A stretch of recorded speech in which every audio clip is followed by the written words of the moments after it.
welcome back to my channel. Today we're going to be talking about one of my favorite subjects, glitter, the new Glitterbomb palette from Too Faced.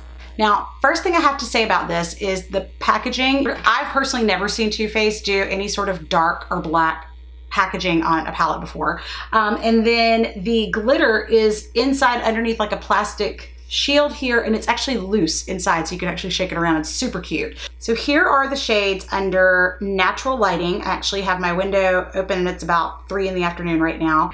There's a brightening base and an intensifying base. These are both matte powder shadows that can go underneath the shadows to change and intensify or soften the color of the actual glitter pigments. Now, I would not call these eyeshadows. I will say these are not shadows to me. I consider these more of a glitter pigment. So if you've ever played with a loose glitter pigment or a pressed glitter pigment, they're gonna be more sheer than a true eyeshadow would be.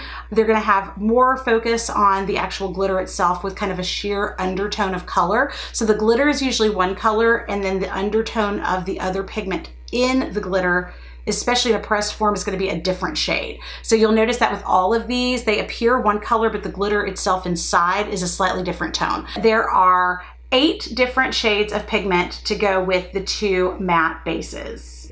So I'm actually doing 2 different types of swatches. I'm going to do the 2 mattes over eyeshadow base, and I'm going to do all of the pigments over glitter glue so you can get the true pigment of what they look like that way out of the palette just as they are. And then what I did is I actually filmed at night because I find that glitters appear completely different day and night. So you'll see that the shades look very different depending on the lighting, and that's what all glitter does. So that's why I felt that was important, because I feel like it's really deceiving when you're trying to watch videos and get an idea of color and you don't know if it's night or day or what kind of lighting was used. Because I find that like my LED lights that I have that are in my makeup mirror back here make everything sparkle so much more than just my basic studio lights kind of flatten and make everything a little bit more smooth. That's going to completely alter how that glitter appears. So just understand that I'm going to be showing you this in different lighting, and I will tell you that as you go through so that you can see the different effects that it has when you do change the lighting. And I'm also going to have 6 different techniques of application on my arm that will go over each shade and see them with the different techniques, meaning depending on if they're just on top of an eyeshadow base, applied wet or dry, on top of a glitter glue, and then applied over the brightening and the intensifying base. So I wanted to go over all of that for a couple of reasons. A, so that you all could see how they applied with all of those different ways of applying them. And then B, I wanted to know how they worked the best before using them in my kit on another client or filming a tutorial or anything like that. I really wanted to play with these and figure out what was best and what my preferred application technique would be. So that's going to be the final part of the video that goes over all of those different things as well. But for now, let's go ahead and get to the swatches.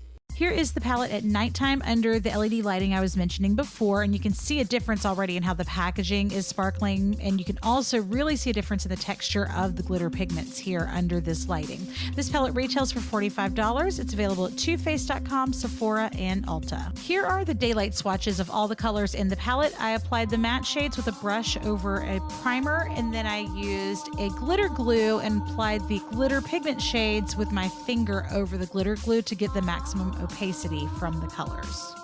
Now for this next demo, anytime I reference primer, I'm using the Too Faced Eyeshadow Insurance Eyeshadow Base and Primer underneath the pigments, and I'll be using some different techniques there. When I reference glitter glue, I'm also using the Too Faced Glitter Glue, which is going to give a little bit more grab and hold to that glitter and keep it from having as much fallout.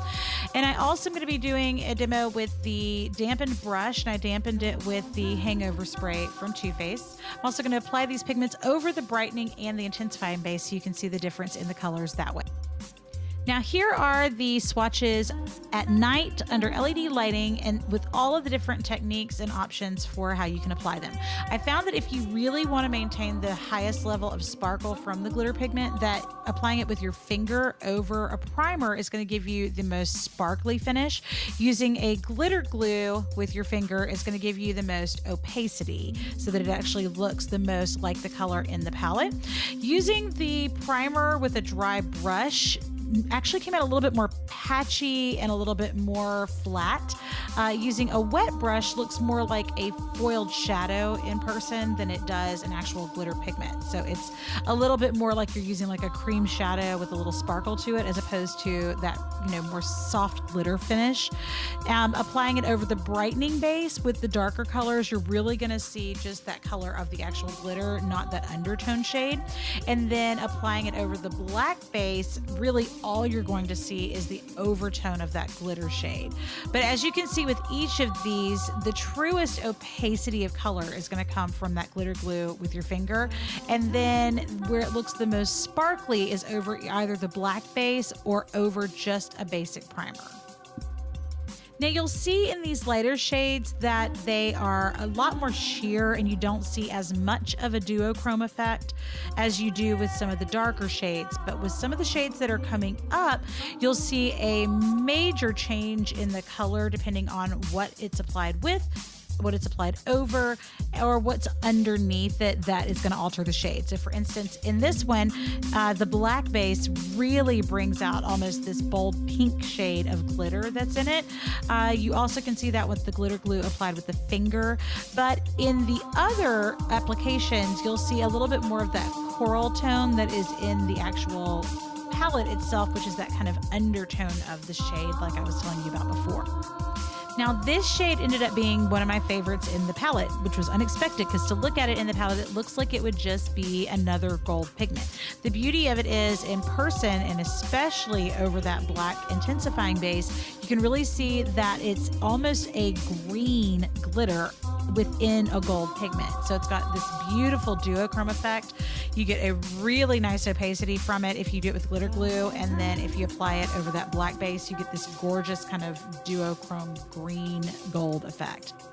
This shade is beautiful as well because it can be really soft, almost silvery. It can be really bold, almost a smoky teal if applied with the glitter glue. And then over that black base, you get this really pretty, sparkly kind of teal color. So they're all really beautiful. It's just all about how you choose to apply them. All right, guys, that is it for today. If you enjoyed the video, please be sure to click that like button and let me know that you enjoyed it. I really appreciate it. If you haven't clicked the subscribe button yet, please be sure to do so. I will have a video out soon going over a couple of different looks from this palette as well. Thanks so much. Hope to see you back soon.